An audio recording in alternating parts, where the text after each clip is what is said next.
Ai, seu corajoso ratinho Desperaux, tudo beleza? Hoje vamos continuar aquela teoria que todo mundo ama. E se você diz que não, você mente, porque eu sei que você fica fantasiando com ela. A teoria Gene. Bora pro vídeo, meus cabeludos. O desespero de Gene.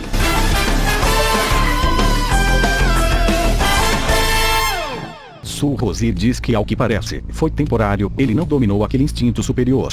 Brienne diz que aquilo era um alívio, ela no fim, só precisa se preocupar com o Jiren. Rosie pergunta pra Bri se ela tinha alguma ideia de como derrotar o Jiren, sem usar o poder da mãe dela. Brienne diz que já estava bolando algo, mas precisava de mais um pouco de tempo para terminar seu plano. De repente, algo acerta um chute na Brienne, que estava na beirada da arena. Rosie grita pela Bri. Brienne fica muito assustada, ao perceber que ia cair pra fora da arena. De repente, umas cordas mágicas puxam Brienne de volta, e Brienne pergunta quem foi que. As bruxas aparecem, e diz que não era pra ela morrer ainda. Rosie fica irritada, e pergunta o que elas queriam.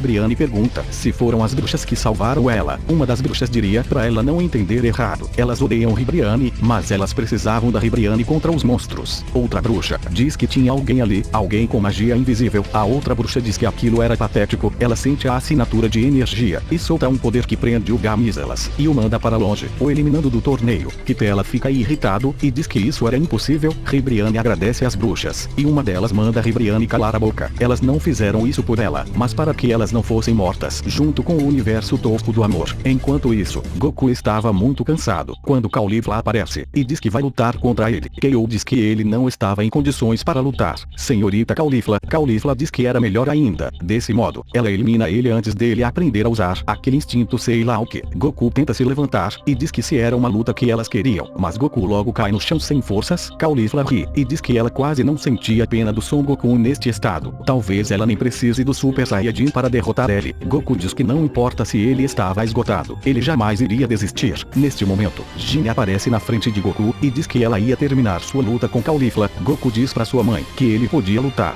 mas neste momento, Raditz aparece, e pega Goku, e manda Kakaroto calar a boca. Sua mãe ia cuidar daquelas duas. Caulifla diz que aquela velha já perdeu pra KO em Super Saiyajin. Jin diz que não ia cometer o mesmo erro duas vezes de subestimar o potencial da KO, e ela estende sua mão, soltando uma rajada de energia que joga a KO pra longe, a fazendo colidir com diversas montanhas. Caulifla manda aquela velha pegar leve. Neste momento, Jin acerta um soco no rosto de Caulifla, a jogando com tudo contra o chão, e Jin faz um poder a queima-roupa, que fere muito Caulifla. Varus diz ao Sr. Champa, que quando a Jin lutava a sério, a Caulifla e a KO não teriam a menor chance. Champa manda a mulher calar a boca. Ele já havia entendido. Bulma diz que aquilo era um alívio, eles não iriam precisar se preocupar com outro Broly. Sem ofensas Broly diz que não ofendeu, e gostaria de entender como funcionava o Super Saiyajin dele. E o da outra garota, Trunks, diz que isso estava muito fácil. Spinaria diria que qual o problema? Sua mãe não estava mais perdendo tempo. Trunks diz que mesmo em Blue, aqueles ataques poderiam ter sido evitados. Ou aquelas duas eram realmente muito inexperientes em combate a sério, ou elas estavam tramando algo. Hunt diz que o mais importante era sua avó eliminar a KO, já que se ela se transformasse de novo, ia ser um enorme problema. 16 diz que o Trunks estava certo, aquilo estava fácil demais, até mesmo para o Blue. Goku estava olhando aquilo com Raditz, e Goku diz que aquilo estava bem mais fácil do que ele esperava. Raditz diz que era óbvio que não ia ser tão simples. KO solta um ataque que Jin rebate, e vai até ela com sua velocidade, acertando um soco no estômago dela, a fazendo cuspir sangue. Jin diz que ia acabar logo com isso, antes dela perder o controle de novo. Jin estende a mão no rosto da KO, prestes a eliminar ela, mas Caulifla dá um chute no rosto da Jin, a jogando pra trás. KO pede perdão pra Caulifla, ela não consegue controlar quando ela se transforma, e se ela se transformar, ela perde o controle. Caulifla pega as mãos da KO, e diz pra ela pensar nela pra se controlar. Controle seu poder em Super Saiyajin, porque senão, Jin ia vencer elas. KO enche seus olhos de lágrimas, e Caulifla manda KO se transformar,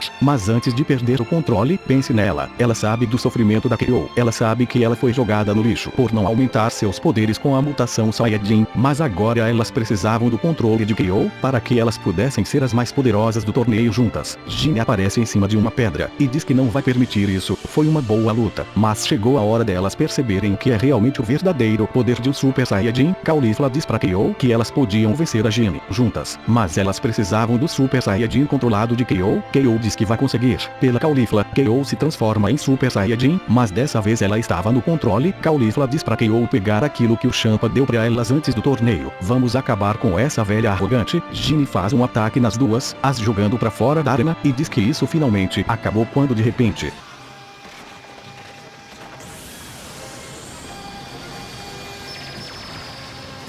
derrubou 2 coelhos numa tacada só!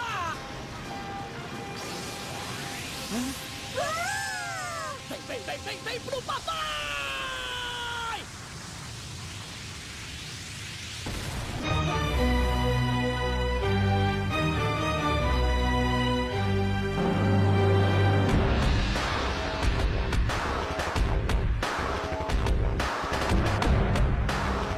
Elas decidiram apelar para as Potaras. Isso é permitido?